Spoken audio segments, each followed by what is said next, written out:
Welcome to The Passion Pod with your host, Chris Johnson. Thanks for joining us. Now sit back, relax, and enjoy the feature presentation. Welcome back, friends. Today we wandered over to Stash Bike and Adventure, who you may remember from season 2, to chat with a retired professional snowboarder that came to town. Our guest today is from Wisconsin as well, but moved out west and built a name for himself in the snowboarding world before the age of social media really hitting. Thank goodness. Right. His days of competing may be over, but he's still traveling all over the world as a motivational speaker. So welcome to the show, Tom Gilles. What's up? How's it going? Thanks for being here. You're here for the film festival, right? Absolutely. Yep. Sick. Yeah. Have you ever, and actually, so we were talking about where you're from off mic. So you're from Milwaukee, but you lived in Eau Claire for a year at one point, right? I went to University of Wisconsin, Eau Claire. I majored in debauchery with a minor in alcoholism. That's how everyone in Wisconsin goes. Yeah, no, but it was bad. I actually just had a flashback going past the hospital, going like, "Oh, dude, remember that night?" I'm like, "Oh, dude." Yeah, how do you remember after the concussions though? So it's all blurry. Yeah, it is all blurry, but then you get those moments of clarity, like, what was I thinking? Yeah, for sure. Well, we'll get into that. So just to give people a little bit more of who you are. Yeah. Who are you and what are you passionate about? My name is Tom Gilles. I'm passionate about people, but really passionate about living your dreams and actually getting to work and putting in the hard work to make those dreams a reality. I love, grew up skateboarding, grew up snowboarding, but I was always just outside doing. And it's just weird when I look back on it. I was like, it's all about just the experience of pushing yourself. And that's what I'm still doing. I still don't know what I'm doing. Yeah, I mean, the second that you stop learning and you're just getting into this plateaued space of just hanging out, what's the point? Well, I say to kids, because I do high school assemblies now, I go, how many of you guys hate school? And they're like, I hate school. I'm like, bummer. I was like, because the second you stop going to school, you start getting schooled. Like, that's life. Yeah, that's very true. So like I said, your career really was in its peak before social media was a huge thing. But for people who want to be able to go and look at your stuff, where can they go find like old footage or whatever? How can they get more familiar with you and how could they get in contact with you? That's interesting. So you can go on Instagram. I do post some things every once in a while, Tom.Gilles. And you can look at TB5 or it's, dude, it used to be VCR copies, right? Like no one even knows what that is anymore. Like, dude, my first skate video I had was on VHS. Oh yeah. And I watched the shit out of that. And I didn't even realize, but when they came out with exactly, for Blockbuster, when they made the DVD copy of that one, random side note, it had a different soundtrack. But the soundtrack was way cooler on the VHS version. Anyways, I remember VHS. Yeah. So again, it was, there's some stuff I post and it's hard to find a lot of the stuff, which is honestly, I'm thankful. I'm thankful social media wasn't around when I was doing it, because I think what happens now is everyone can see every single mistake you've made, and good, bad, and different. Like it's out there.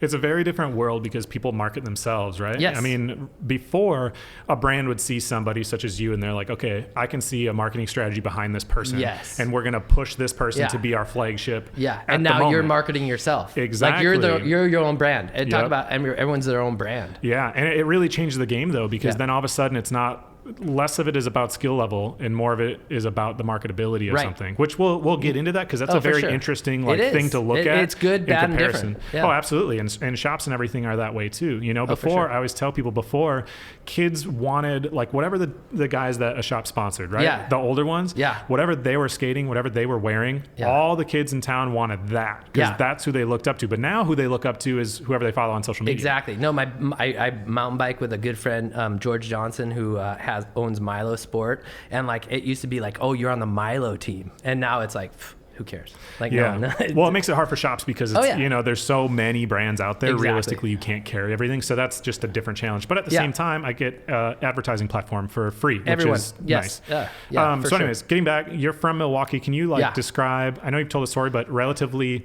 Give me the summary of how you got into snowboarding. And then I'm curious, did you have a core shop and stuff that you hung out at back then? I guess it would have been Torque Center was the place to be. And it was motocross / skateboarding. But 80s, late 80s, skateboarding hit really big, and the Bones Brigade, obviously, those guys, the Search for Animal Chin, I think I watched that every day after 6th grade, like every single day. And you can find it on YouTube now. Oh, VHS, it's been ripped up onto it. Yeah. I still am searching for Animal Chin. But yeah, no, we watched it every single day, and skateboarding took off. And so we were super blessed to have the turf skate park in our backyard. It was like 5 minutes away from my house, and that was at Big Bowls. It was really big in the late 70s, early 80s. Then it closed. It became a strip joint for a while, and then they reopened the bowls in the 90s. And I was one of the first guys in line getting a season pass. And every day we'd just get dropped off at the skate park, and we'd skate these 12-foot deep bowls, the capsule and the keyhole.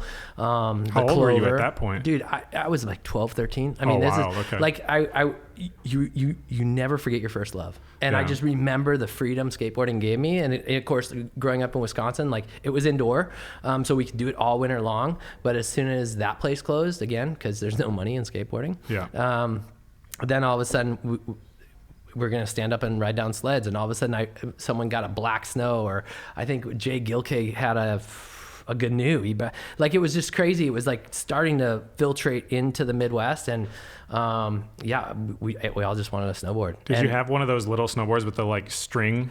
The Snurfer. Yeah. Actually, we did have a Snurfer, and I had one when I was a kid. Yeah, it had a little keel in the back, a little steel keel, and like a little V-tail out the back. And you used to go just ripping as fast as you can, and then hit something and fly. Kind of like what they're doing now with the snow surfers and stuff. But we had a little park or a little hill by our house that we would hike, and then as soon as we could afford enough equipment, I mean, I remember having Sorel boots and going snowboarding, and it was on. It was just like, that was my passion. And then again, I always played sports, but where I wanted to be was skateboarding or snowboarding, and that was it.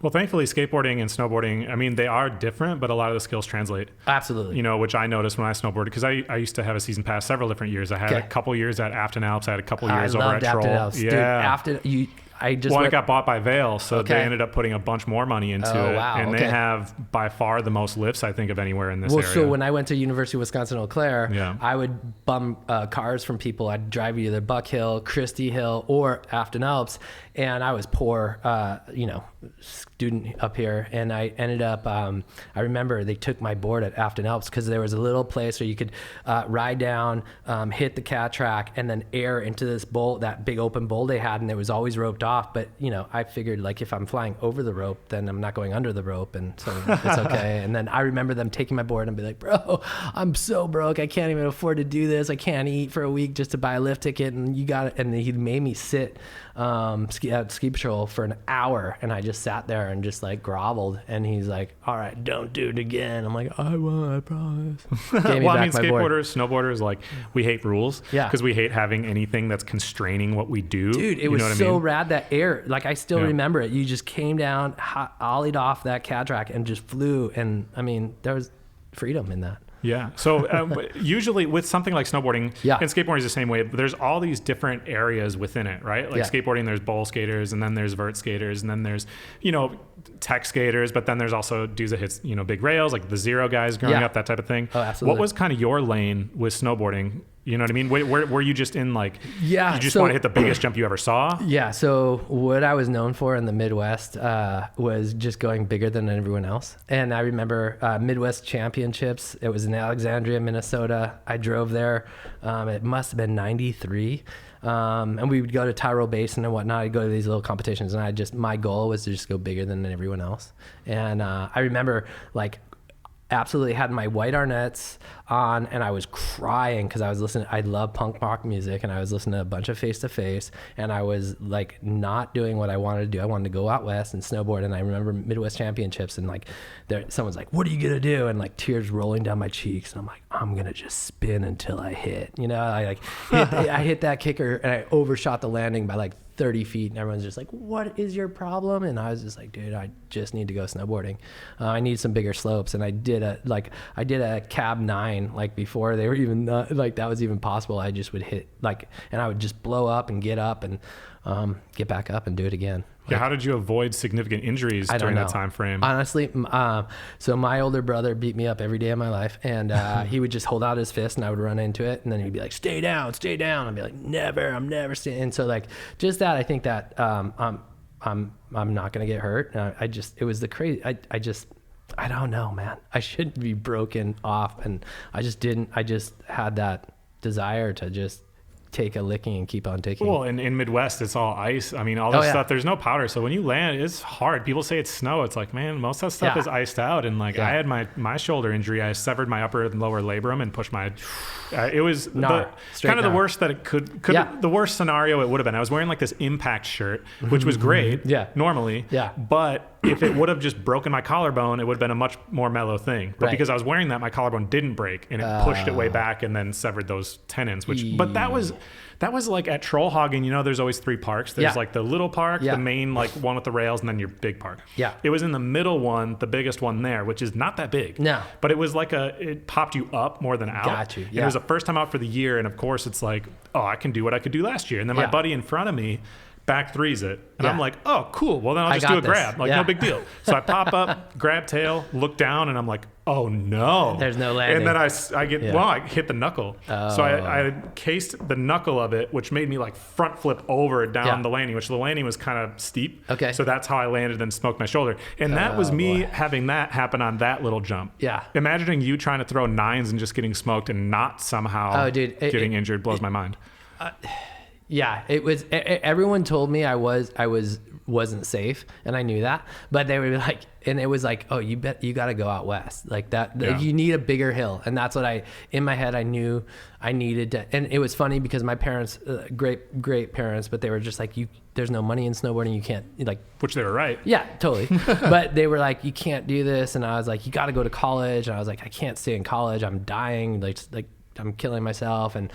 Like basically I was just super unhappy, and I just knew that I needed, like, school would always be there. If I didn't go try, I would regret it the rest of my life, and regret is more powerful than fear in my head.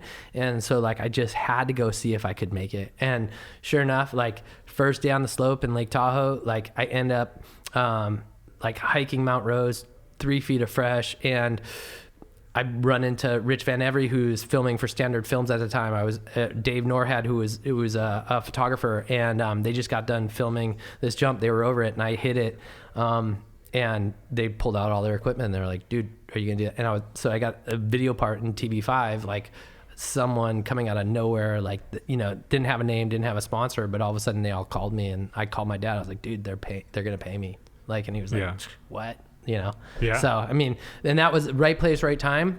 Snowboarding was going from $1 million industry to $1 billion industry, and they needed assets, and I was just an asset, and I just took it full advantage of that. Well, that's the thing, is it's like, you can say it's luck, and it's luck maybe that it worked out in that particular day. Yeah. But if it didn't work out that day, it was going to work out the week after, or the week after, or the week after. Sure. You know what I mean? Yeah, luck favors the prepared, and you were in that position where you were gonna get discovered. I love that you thought of it as school's gonna still be there. Yeah. Because it's strange in America that we push people to go to college immediately. Yeah. When you look at everyone in Europe and they take a gap year. Right. And I think that makes a lot of sense, versus we have all these people here being super seniors, getting 5-6 years into their college degree, and not really even wanting to use it. I think taking a year off and actually putting yourself 100% into something. Actually, I talk about this with stores a lot, right? Yeah. People who want to do entrepreneurship stuff. Right. And I'm like, hey, if you think of how much it's going to cost you to go into debt for 1 year of school, let's say $15,000. Yeah. Right? Easy. If instead you decide, I'm going to take out a $15,000 loan to open a business and give it everything I have for a year, you're going to learn so much more. Yes. So, but for whatever reason, we like talk to people like that's a bad idea. I think that's changing though. Like with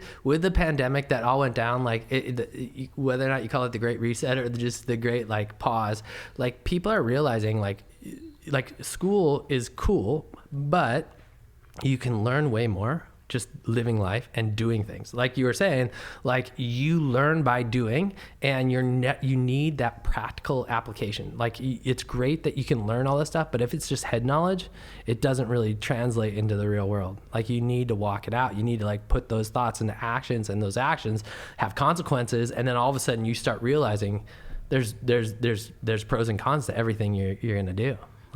Yeah. Well, and being in the real world like that, that's the only way that you're actually going to know. It's that fear of missing out. Yeah. It's a lot worse to sit there, like you said, with regret and saying, well, I wonder if I would have done that rather than to go for it in the first place. Absolutely. When you moved out to Tahoe, how did you find a home there? Obviously, like you got in that first video right away, but how did you find a home there? And if it's different now when people move out, so what kind of advice would you give somebody if they were going to try to do that? So at the time I had a few sponsors in the Midwest. Randy Kelleher, he was a Nitro team manager and then the Arnett team manager for this area, and then got promoted to being the team manager of Arnett sunglasses and goggles. Cool. And so he, again, he's a Midwest, I think Madison, and Randy ended up moving to LA, which I can't imagine Randy living in LA, but he was like, so now he's the big team manager. And so I told him, I said, bro, I'm moving out. I need someone. And he's like, I'll make some phone calls. And so it was like, someone like Randy knew someone that had a couch, and it was like,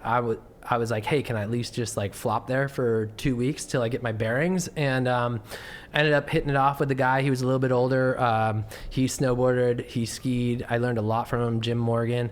And he hung out with Sean Palmer a ton. I was good friends with Sean Palmer and Brad Holmes. And so it was just classic because I just flopped on the guy's couch, cleaned up, made dishes, did the dishes and cooked every once in a while. And then he was like, hey, you want to rent a room? And I'm like, sure. Yeah, like that was it, like right there. And were you able to do that off the money from snowboarding, or did you have to get a job while you're out there? Yeah. So I basically worked super hard, saved all my money working in the Midwest to basically have enough to like grovel for the first year. I knew you got to commit complete. Like if you're going to make it, you got to completely be all in. And so I was like, okay, I saved my money. I had a little bit. I actually, there was a wax company called Triple X. They were out of Chicago. This guy was like going to have boots and snowboards. And I remember I told Nitro, who is my local sponsor, I'm like, hey, I'm moving to Tahoe. I need more money. I need like at least $500 a month. And they're like, no, in fact, you're fired. Like they fired me because like for even asking, because they're like, we don't believe in you. Like I was like, okay, sure. Cool. I love that stuff. Like give me some more fuel for the fire.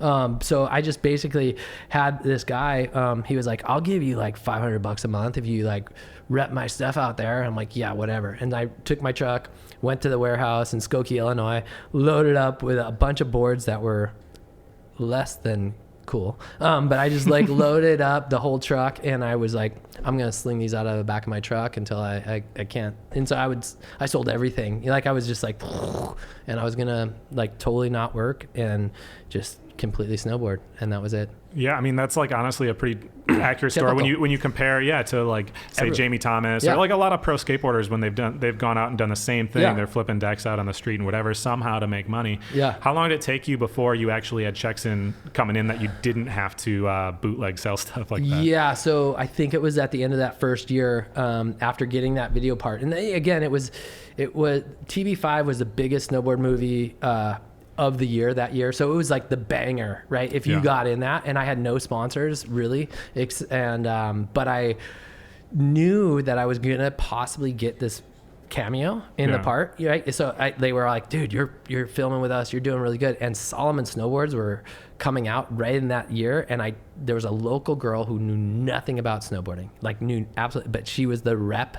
And I just talked her into, I said, give me a board. I'm going to make you famous and watch, and I snagged this board off of her, which again, Solomon, huge ski company from France, gonna come into the snowboarding. They were already paying athletes like $250,000 a year. So I knew that if I could just like get some video parts, I could use that as leverage to like talk them into paying me something.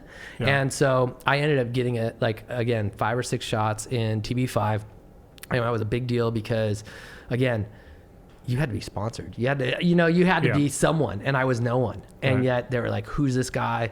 And so I ended up going to their headquarters in Portland and being like, look, you paid these guys $250,000, I remember being so cocky. I shot so low. I was like, you paid them $250. You should at least pay me $25,000 a year. And they're like, done. And I was like, shoot, too low. I was like, okay, then $10,000 travel budget. They're like, done. Like they weren't even arguing. So I knew I was like undercutting myself. So I'm like, okay. And then I want $5,000 signing bonus. They're like, done. And I was like, man, I totally lowballed them. I like thought I was blowing the moon, and they were just like, yeah, whatever, here, go. Was that what being pro meant at that time? Or like, because turning pro in skateboarding is when you get your name on a board, even though that doesn't necessarily mean you make a lot more money, but is that? I think for snowboarding, it's like you're getting paid. Yeah. Like you're getting paid and you're traveling. When was the first time you had your name on a board? Because eventually that happened, right? Never did.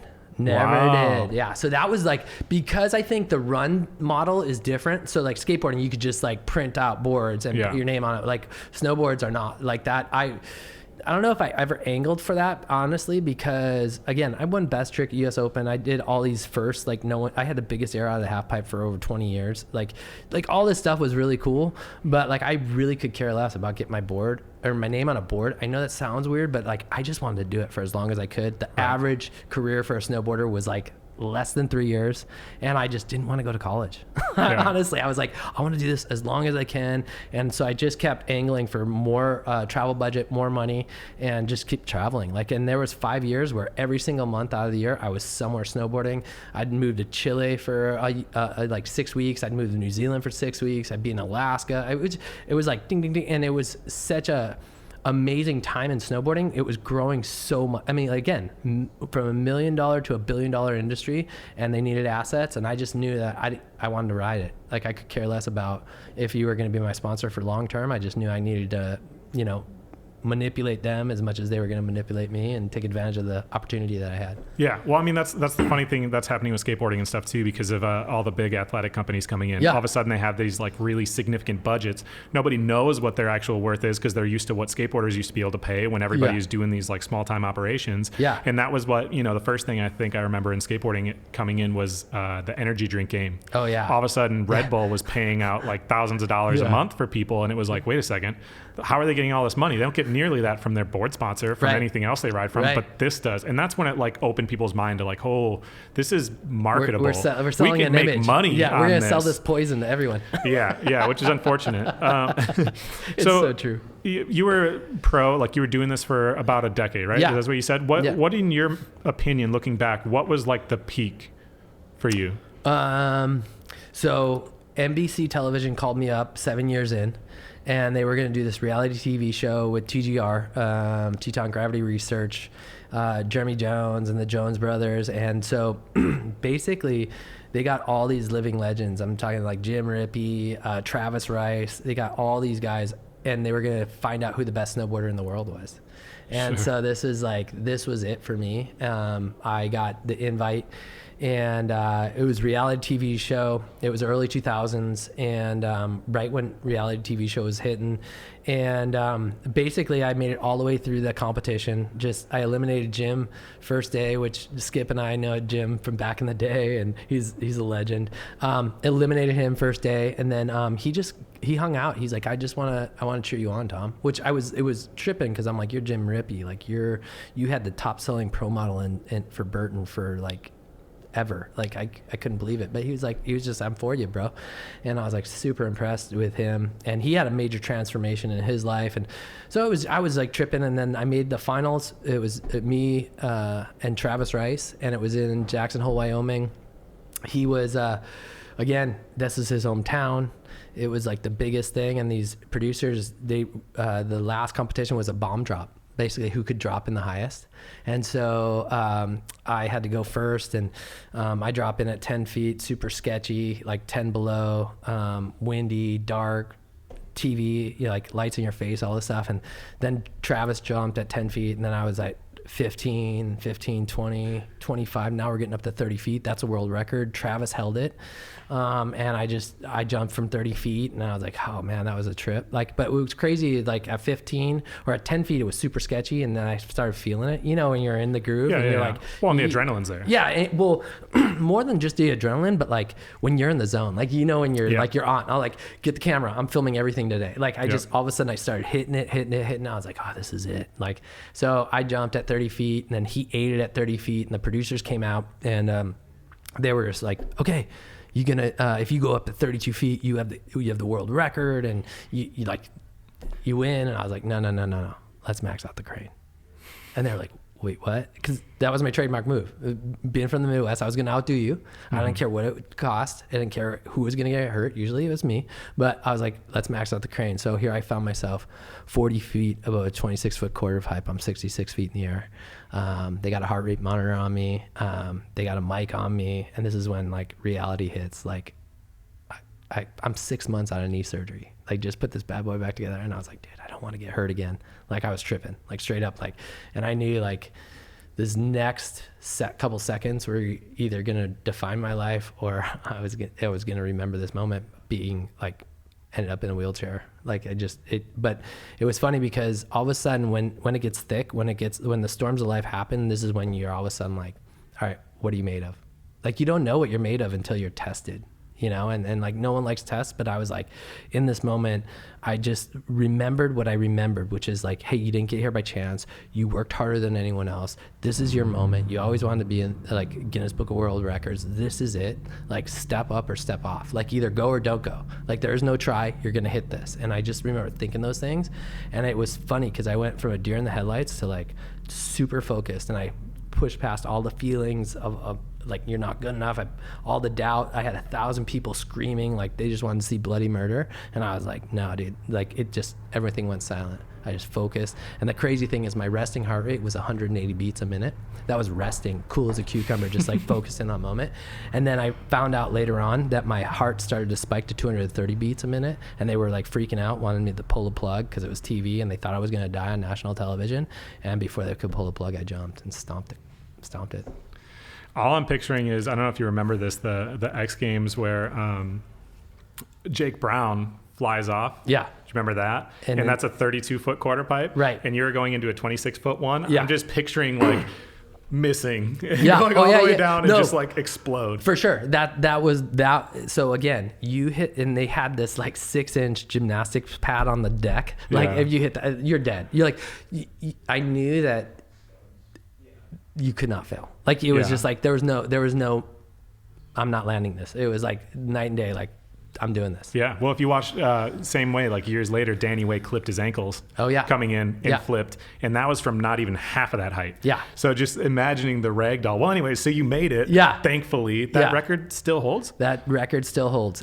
So crazy enough, that was never seen. NBC television, they ended up basically, and this is, I talk about this a lot, just like, what do you do when life doesn't work out? Because basically it should have been season number 20, not season number 1. How do you outdo that? Like they knew that they had a world record in their hands. They knew like they were like, oh my gosh, you come to Hollywood, this is going to be the biggest thing. Like you're going to be all like they were freaking that night. And then 3 weeks later, reality hits. They're like, how are you going to outdo this thing? Like, what are you going to do to like one up this thing? You can't. And so they were like, oh, sorry, no one's going to see it. It took me 13 years to get the footage. You got the footage, though. I got the footage finally. And where can people watch it? Is it or is it coming at some point? It's coming. I have a morphed photo on the Instagram that you can look at it, but it's just so dumb.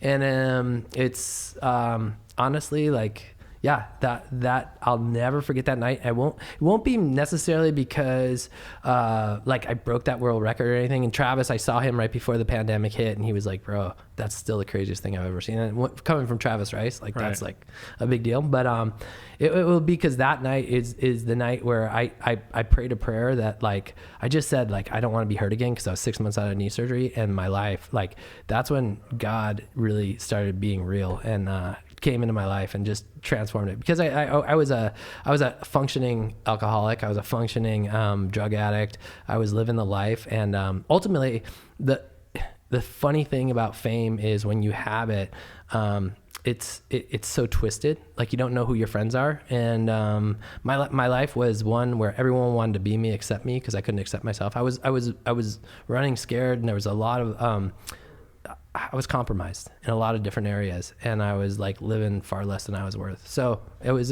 a big moment for me to just say that prayer and know that was heard. And yeah. Well, that's the funny thing is people always think the grass is greener, and they think they're going to be happier in any individual situation. What people don't realize is your natural level of happiness, it adjusts. Yeah. So when you get up to something, it'll adjust back to where it was. Unless you figure out the other problems in your life, it's not going to change. It doesn't matter if all of a sudden you accomplish this, that, or whatever. If I look at like even the small things that I've done professionally within my space, I could be excited about it, but it hasn't affected my happiness levels at all. Yeah. I still have all these other issues that I got to work on to try to get better. What did Biggie say? Like more money, more problems. Yeah.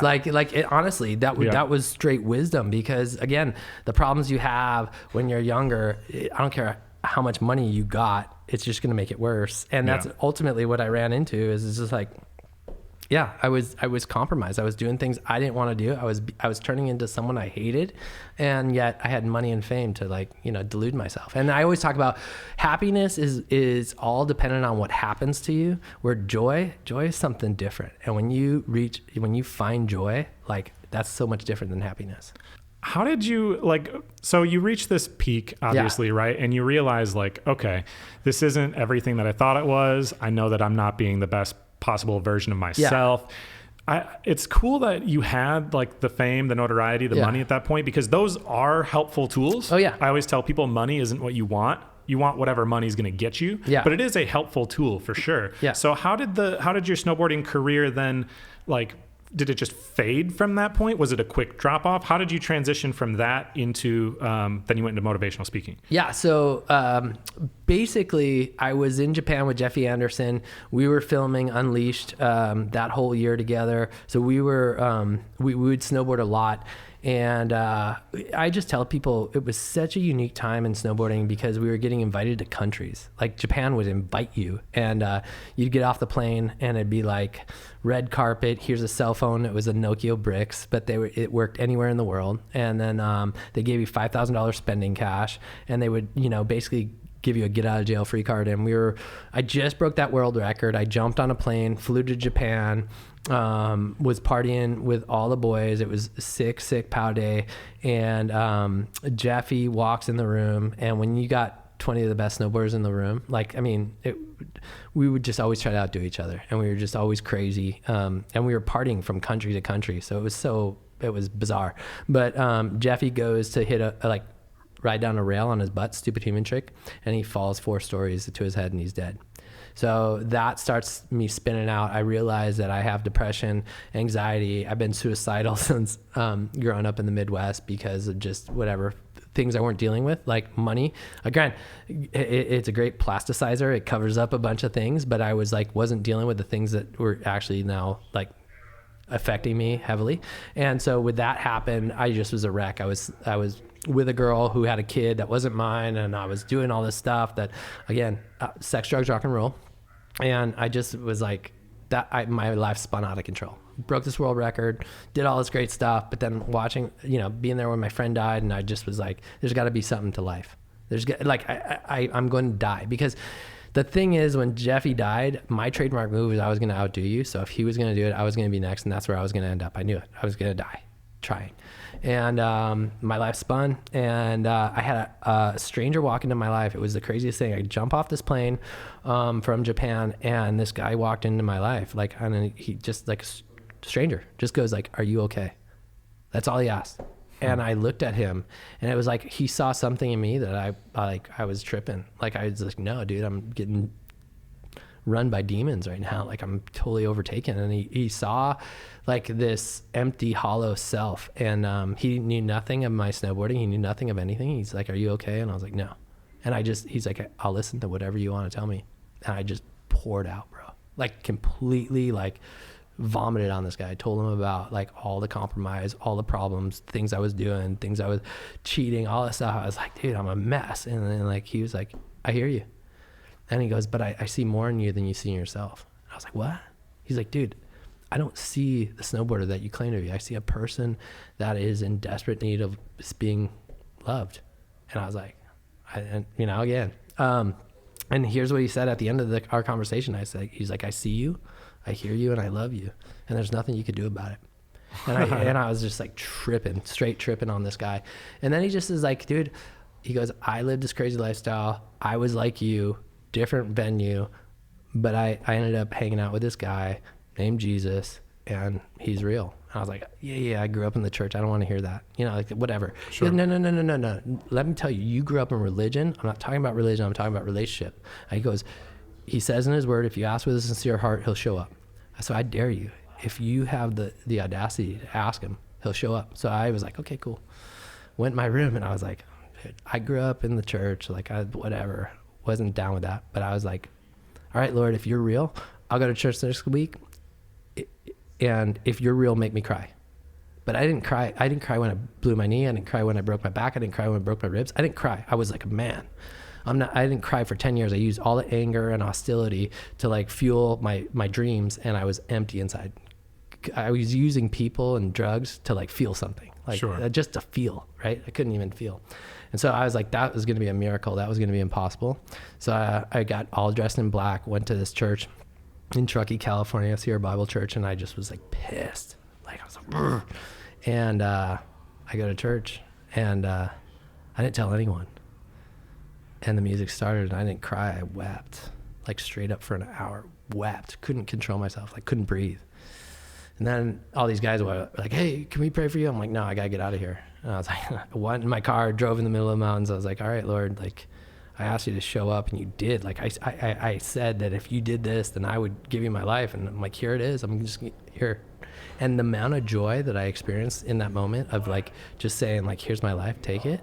That was 18 years ago. And honestly, then I got into flipping houses and I was building houses. And then all of a sudden, about 5 years ago, I just was feeling anxious. Like I knew like there was something else. I walked away from, basically I put a cross on my snowboard and my sponsors fired me. Like, so they were like, sure. we were like, we didn't have it was crazy because they were like, didn't have a problem when I had tits on my board, didn't have a problem when I had like ass on my board or weed or all that. And it was the funniest thing because my lawyer and my agent were with me when these sponsors were like, hey, if you don't take that cross off your board, you're gonna get fired. And I was like, looked at them, I was like, what are you saying? And they're like, yeah, well, like you're the party guy. You're the guy that goes bigger than everyone else. We don't want that religious stuff. I'm like, it's not religion. It's just like, I'm riding with my buddy. And they're like, well, you have to do what you have to do. And so basically my agent and my lawyer were like, dude, we could sue them for tons of money right now. Like they're firing you for religious freedoms. And I was like, right. yeah, well, let me pray about it. Let me just figure this out. And to this day, they still don't get it. I was like, no, I'm going to walk.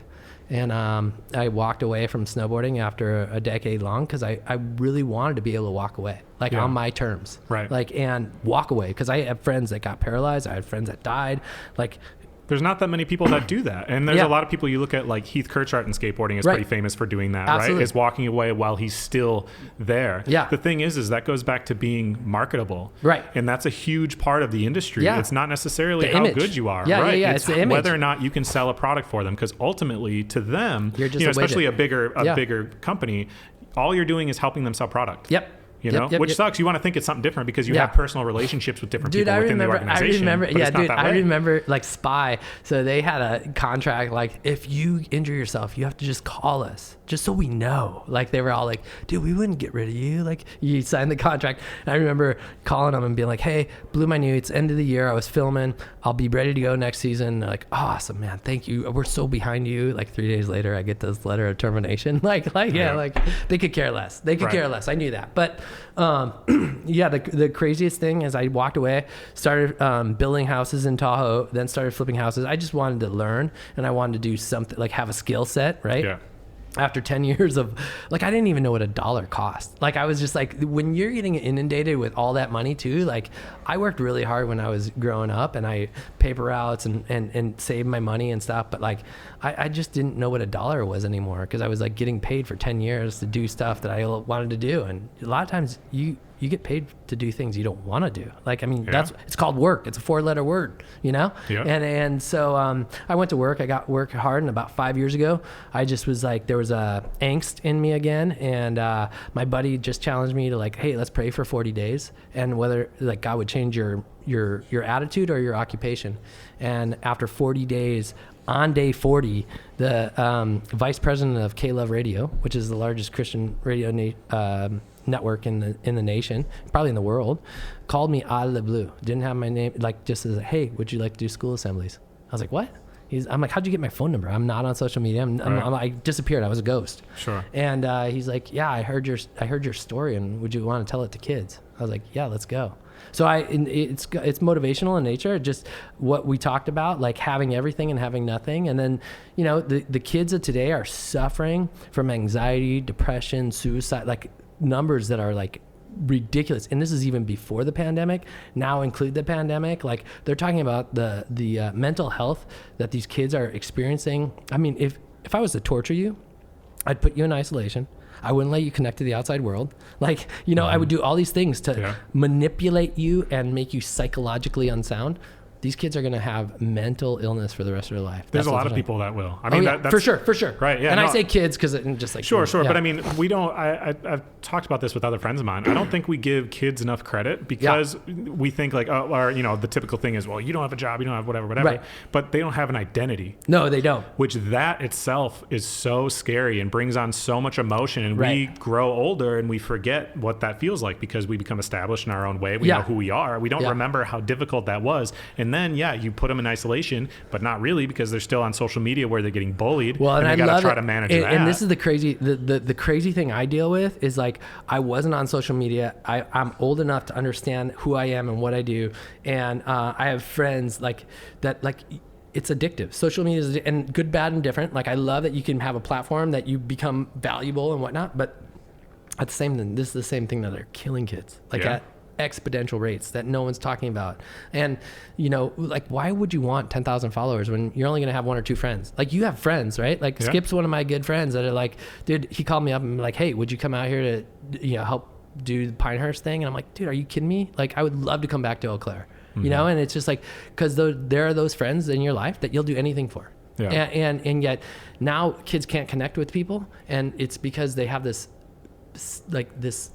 real thin layer of who is really important to them. And it's all like, I have 5,000 followers. I have this. I know this about this person, but you don't really know that person. You don't really experience it. You're just glued to this little thing. Yeah, it's a facade that they're not used to. Versus me, like I came up, I'm younger than you, but I'm 31, right? Yeah. So but Facebook came out when I was like 17, 18, meaning I grew up without it before it was prevalent. So I understand that realistically it doesn't mean anything. Yeah. But most of these kids don't get that the people who care about their following as they grow their businesses and whatever, it's because it's an advertising tool. Yeah. I try to explain that to people all the time that, I'll be out with somebody or whatever, and they're like, oh, you have, this many followers versus this person. And I'm like, so I can advertise to this many people. Yeah, that's all like, yes, is. A lot of them are cool, but really that's the only reason that I care about the following itself is because that's how I advertise the show and my shop and things like that. But younger people, they think of it as the social status. Well, it's a hierarchy. Yes, they see that as their identity. And that's the danger, right? Because you've had it without it, and we see what it's a great tool. Yeah. It's an amazing, and it's like money. Money is neither good nor bad. Social media is neither good nor bad. It's what you do with it. It's an amplifier. And it's some of these kids, they don't know who they are, and they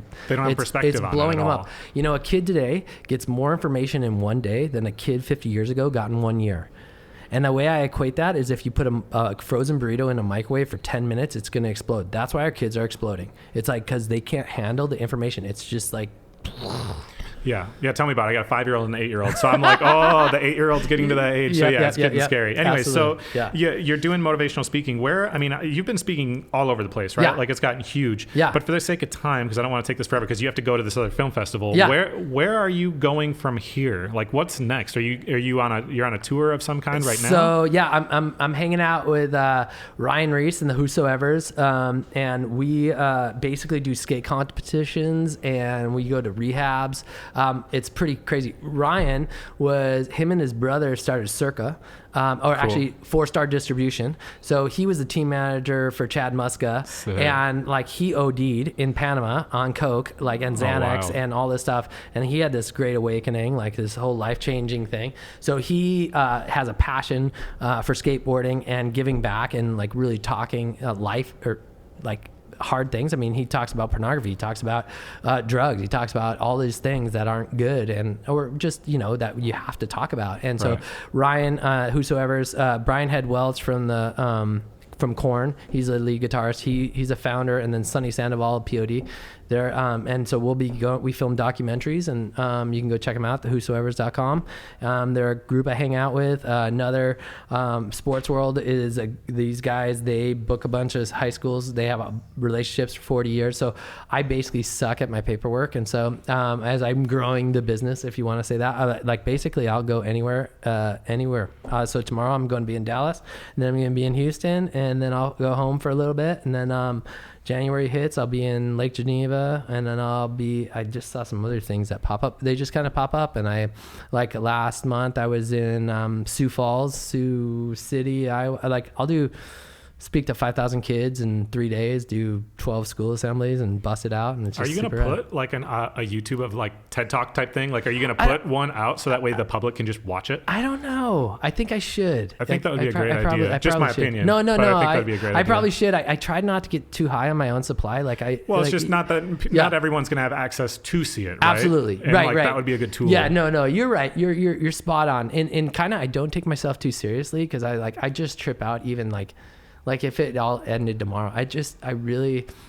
So I grew up where it was you don't promote yourself. You let your actions speak for your words. Right. Sure. And I'm definitely, that's my downfall. I don't check me out, which again, that's marketing. That's all. Different era. Yeah. Different era. But I have more bookings than I know what to do with. And I just try to, balance. So I always talk about balance being, it's a constant. Everyone thinks oh yeah, I need to balance that. I need to balance it. Balance, as you know, skateboarding, it's a constant. You're always adjusting. There's these fine motor skills, these fine little minute muscles like that. You're always balancing. And I got 3 kids, 11, 9, and 6, a beautiful wife. So I have that I have to be responsible for. Because if I end up going and saving all these kids or whatever, inspiring all this generation, and I lose my own kids, I'm an SOB. I'm a failure in my mind. Right. So it's just that balance. I got to balance it. And so that's where I'm at. Sure. I have just one random side question here. Public speaking is something everyone struggles with. Shouldn't say everyone. A lot of people struggle with. And you, coming from snowboarding, skateboarders are the same way. Typically, we're kind of loners. We're not public speakers. Okay. It's really rare to get into that. What tips or advice can you give people for learning how to do that? Are you ready? Is everyone ready? Check this out. Only 7% of people remember what you say. So everyone spends so much time, I gotta get these words right. But it's crazy. People people know within 5 seconds whether or not you like them. And if you like them, they like you. So there's this whole psyche that goes into it. And it's not about the words, it's about the feelings. Most of the kids I go talk to, they remember very little of what I talk about, but they remember how I make them feel. Yeah. And I'm gonna tell them right now, I'm there for them. Before I go out, I'm dude, I'm gonna love the snot out of these kids. They're not even gonna know what hit them. It's gonna be a love blizzard out there. And I just dude, I just talk to them as if I was talking to anyone else. I wish someone would have talked to me like this, because it would have saved me. So from a lot of mistakes, and yes, I learned from those mistakes, but now I get to share with that. And I'm dude, I always laugh because if you would have told me I would be doing high school assemblies when I was in high school, I would have kicked my own ass. Straight up. I was that's kook. Look at that guy. But I would just go in there dude, you can listen if you want. If not, cool. Right on. Yeah. I just have some experience that I'd love to share with you. And I don't want to talk at you. Don't talk at someone.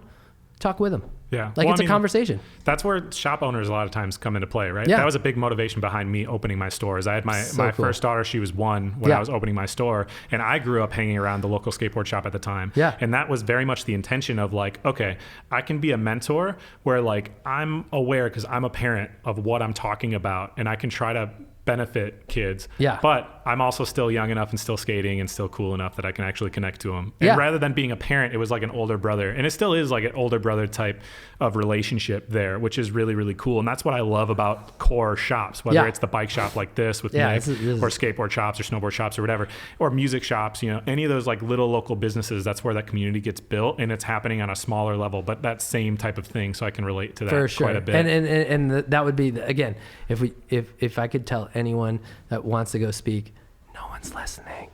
Yeah. No one's listening. And so just love them. Just be there. Just honestly, just full send. Just tell your story, and everyone has a story to tell. Well, you got to have a lot of stories. So I told you this ahead of time. Yeah. I always like to ask the same question because when you do stuff that you really care about, you get to have really unique moments. Yeah. Especially when you're doing something like snowboarding, traveling all over the world or whatever. So can you share a story, a unique experience, something that you're really grateful for, but it only happened because you chose to pursue your passions? Yeah. So got to go heli skiing all over the world, but on Alaska a couple of different times.